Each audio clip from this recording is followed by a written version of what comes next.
Bahlil misalnya dalam konteks itu harus cium tangan kepada Prabowo, tidak.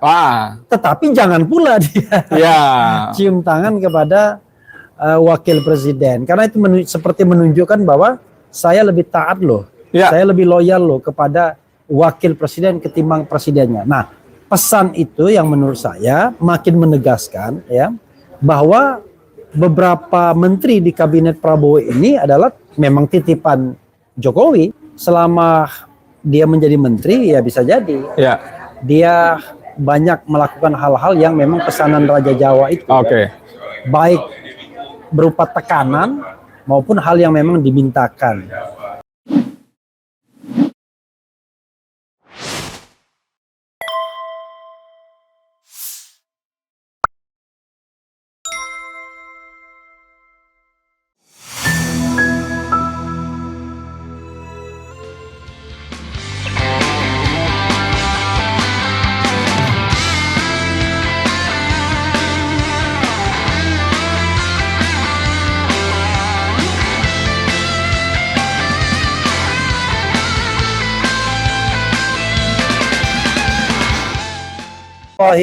Dengan saya Edi Mulyadi dari Forum News Network FNN Bang Edi Channel. Tamu saya ada Refly Harun, si manusia keren cadas. Ada cincin. Ini ada rombongan biasa YouTuber berjuang. Ada siapa lagi? Salwa Media, Popole TV, apalagi Refly Harun Channel, One Kawan TV, Rentop. Banyak ya. Oke. Kita singkat aja.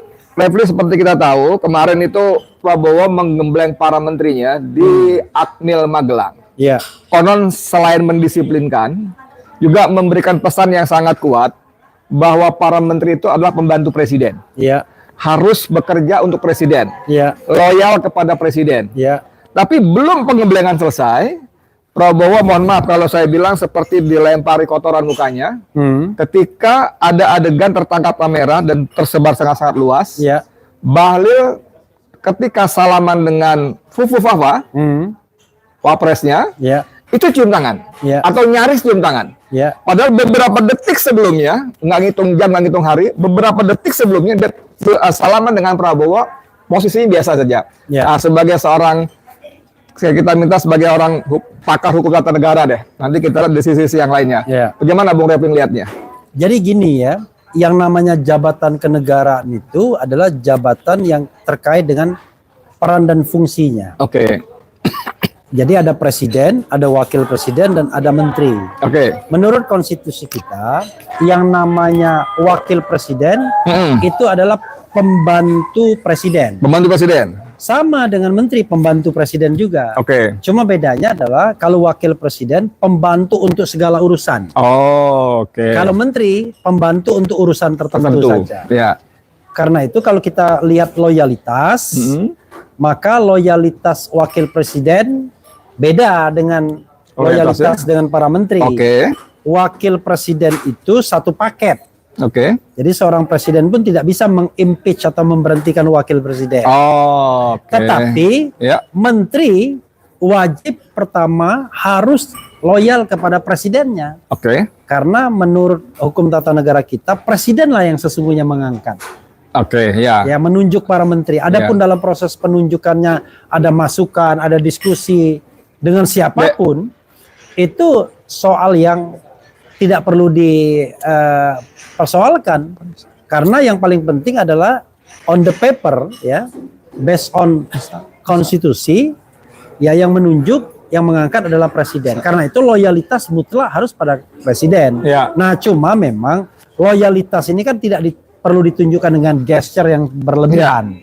Jadi bukan berarti Bahlil misalnya dalam konteks itu harus cium tangan kepada Prabowo, tidak. Tetapi jangan pula dia cium tangan kepada wakil presiden, karena itu seperti menunjukkan bahwa saya lebih taat loh, saya lebih loyal loh kepada wakil presiden ketimbang presidennya. Nah, pesan itu yang menurut saya makin menegaskan ya bahwa beberapa menteri di kabinet Prabowo ini adalah memang titipan Jokowi, titipannya Mulyono, orang yang menjaga kepentingan Mulyono di dalam kabinet selanjutnya. Jadi bukan orang yang katakanlah mau bekerja 100% buat kepentingan presiden.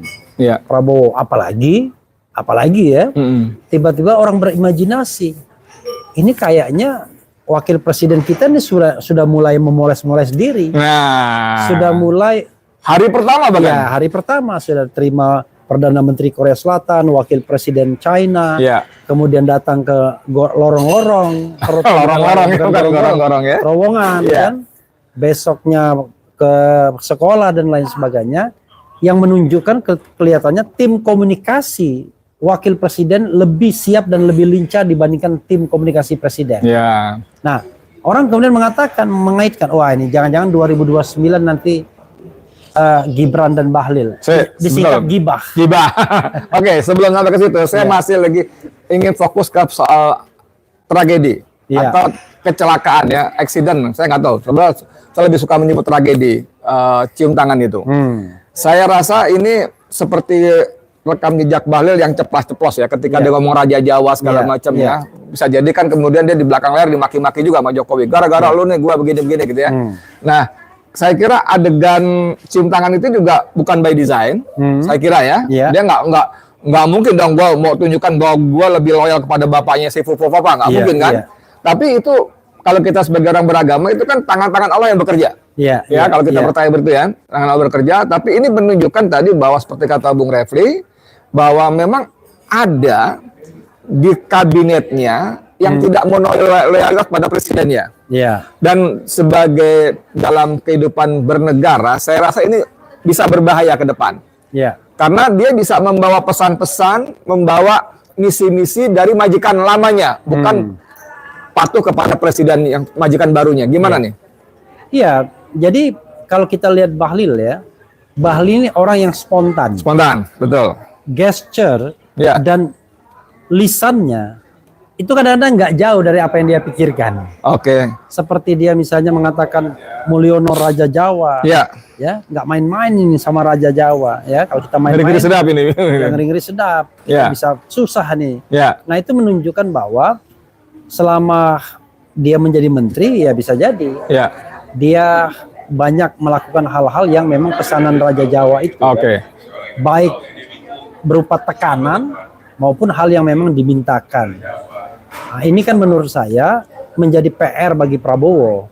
Kan Prabowo bisa melihat mana menteri yang loyal 100% pada dirinya, mana yang sesungguhnya menteri yang tidak loyal, sebaliknya bisa membahayakan program-program kabinetnya. Nah, sampai di sini saya lanjut pertanyaannya. Pada konteks tadi, mana yang loyal bahkan bisa membahayakan, itu apa yang sebaiknya harus Prabowo lakukan untuk mengamankan pemerintahannya supaya menjamin mimpi-mimpinya itu bisa diwujudkan untuk Indonesia Raya ini? Kita nggak ngomong soal Bahlil saja, tetapi kan kita ngomong mengenai kabinet yang mix up. Jadi kabinet ini tidak 100% Prabowo. Banyak isu yang melingkupinya kan. Ada surat perintah 13 Oktober dan lain sebagainya, sehingga yang terpilih ini bukanlah semua seolah-olah dari tangan Prabowo. Jadi sebagian endorsement dari pihak lain atau Jokowi. Nah, sebagian dari Prabowo, sebagian dari ketua-ketua umum partai politik karena koalisi. Jadi ada 3 kekuatan di situ.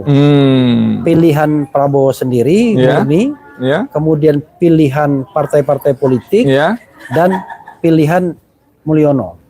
Nah 3 ini bisa crossing, bisa aja crossing. Beririsan ya? Beririsan. Bisa jadi orang itu orangnya Mulyono berasal dari partai politik tapi diterima juga di Prabowo. Bisa jadi kan? Tetapi intinya apapun itu harus monoloyalitas. Nah, tidak boleh membawa kepentingan yang lama. Kalau membawa kepentingan yang lama, menurut saya harus dipotong. Nah, ngomong harus dipotong.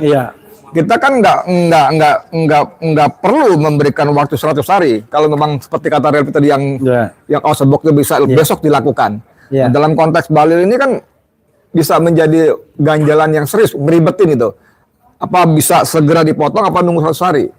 Ya gini, kita kan harus menjadi manusia yang adil kan. Artinya begini, soal adegan cium tangan itu kan sebenarnya manifestasi dari sesuatu yang di belakang layar. Setuju. Nah, setuju. Manifestasinya adalah dengan cium tangan. Iya. Tapi apa di belakang layarnya? Nah, ini yang harus dilihat betul oleh Prabowo Subianto. Tapi kan kalau kita menganalisis politik, saya ingat waktu EF datang kan, ada 3 kelompok orang-orang yang kemarin pro Mulyono ini. Kelompok pertama adalah kelompok yang loyal 100%. Jadi walaupun majikannya berubah, dia tetap loyal. Kira-kira yang misalnya pangkal namanya B misalnya, ya kan? Inisialnya B. Ada yang kedua loyal karena diinjak kakinya. Jadi terpaksa ya? Terpaksa karena kartu-kartu terus ya? Dia itu masih dimainkan. Dan itu bisa di-spill di publik tanpa harus misalnya diomongkan, itu kan bisa muncul begitu saja di media sosial. Nah, yang ketiga, mereka loyal ini bergantung siapa yang berkuasa. Sampai tanggal 20 September sebelum pelantikan mungkin dia masih loyal. 20 Oktober masih loyal. Tapi setelah 20 Oktober loyalitasnya akan berubah. Nah, terhadap loyalitas yang pragmatis ini ya, sebenarnya PR-nya nggak banyak, kecuali orang itu bener nggak kerjanya. Oh iya. Itu aja. Iya. Tetapi kalau yang in between ini, wah ini masalah. Karena ada unsur-unsur pengaruh tadi ya? Iya, yang diinjak kaki. Itu harus dipotong. Kalau injak kaki, karena berarti orang bermasalah dia kan? Bermasalah. Nah, kalau yang loyalnya kepada yang lama, misalnya inisial B tadi, dipotong juga. Karena itu nggak akan berubah dia. Dia dia loyalitas yang sifatnya ideologis. Timingnya gimana? Kalau kita bicara timing ya, untuk 1 dan 2 ini at any time. At any time. Iya kan? Tapi yang untuk yang ketiga tadi harus dikasih waktu. Gitu. Yang loyalitas melipir tadi. Anda dilihat, Anda nggak ada masalah, oke. Tapi Anda sebenarnya kan loyalis yang sana. Tapi saya tahu Anda orang yang pragmatis. Nah, orang pragmatis itu ada 2 kemungkinan. Bekerjanya tetap profesional, tapi atau bekerjanya tidak profesional, kan payah. Ya. Nah, kalau misalnya dia profesional, dia nggak peduli siapa bosnya, tapi dia tetap bekerja profesional. Betul. Kalau bosnya A, ya dia kerja profesional di A. Tetapi yang susah orang pragmatis yang tidak yang orang yang pragmatis dalam sisi loyalitasnya, tetapi kerjanya di bawah kapasitas, atau makan mafia misalnya. Kalau ngomong-ngomong soal potong-memotong timing segala macam tadi, kalau kita desak misalnya, sebagai rakyat boleh dong kita mendesak ya. Prabowo potong tuh Balil. Pertama, dia monoloyalitas kepada majikan lama. Kedua, sekaligus berikan semacam shock terapi buat menteri-menteri yang lain. Bahwa kalian itu diangkat dan diberikan oleh presiden, maka kalian bekerja untuk presiden sekarang. Gimana? Pertanyaannya kita balik. Apakah dalam mengangkat dan memberhentikan presiden, Prabowo independen? 100%. Kalau dia pun ternyata ada persoalan yang tadi injek kaki, kan ya ribet juga. Iya. Gitu. Karena itu berarti he needs time. Dia butuh waktu. Butuh waktu untuk melakukan sebuah istilahnya positioning. Hari ini mungkin dia masih berada di bawah radar kekuasaan lama. Karena ada hal-hal yang barangkali masih belum dia kuasai. Dia lihat polanya. Ibarat pemain bulu tangkis itu, ya dia masih ngetes. Apakah dia akan main cepat, main rally. Dia lihat ini staminanya kuat apa enggak, tekniknya bagaimana. Sampai kemudian akhirnya dia memutuskan, saya harus smash kan, kira-kira begitu. Ngomong-ngomong soal dia perlu waktu, tadi terakhir Pak Sayuti Asatiri itu kan menyampaikan bahwa tolong hargai kami juga. Ya, berapa lama kami harus sabar? Berapa lama kami harus, ada kalau istilah saya, memberikan waktu bulan madu buat Prabowo. Kan nggak bisa dong, kalau kemarin kita ngobrol waktu sama EF kan bisa sampai 1,5 tahun. EF kasih waktu. Buat kita mungkin 3 bulan ya terlalu cepat juga barangkali. 6 bulan tuh bagaimana? Menurut Refli baiknya gimana tuh soal-soal seperti itu? Iya, kalau saya sudah menetapkan dalam diri saya sendiri 100 hari. 100 hari, berarti 3 bulan. Jadi 100 hari itu dianggap waktu yang proper untuk meninjau kembali kabinet. Kalau misalnya bagus, profesional, berintegritas, terus lanjut. Kalau misalnya tidak bagus walaupun loyal, potong. Oke. Apalagi Udah nggak bagus, sudah nggak loyal nggak pula. bagus, nggak loyal pula ya potong. Apalagi sudah nggak bagus, nggak loyal, korup lagi ya Korup tambah lagi, potong. sikat lagi. Gitu. Oke, sebagai closing statement ada yang mau disampaikan? Ya, saya kira kalau kita bicara tentang kabinet, yang berhak di kabinet itu cuma 2 jenis ini saja. Oke. Punya kapasitas Oke. atau profesionalitas dan punya integritas. Oh, oke. 2 saja. Ya, Dan ya. soal loyalitas, ya itu kalau seorang profesional kan dia tahu menempatkan diri pasti. Ya, kan? ya. Ya kan? Kita juga nggak suka misalnya Menteri B ketika bertemu cium tangan juga kan?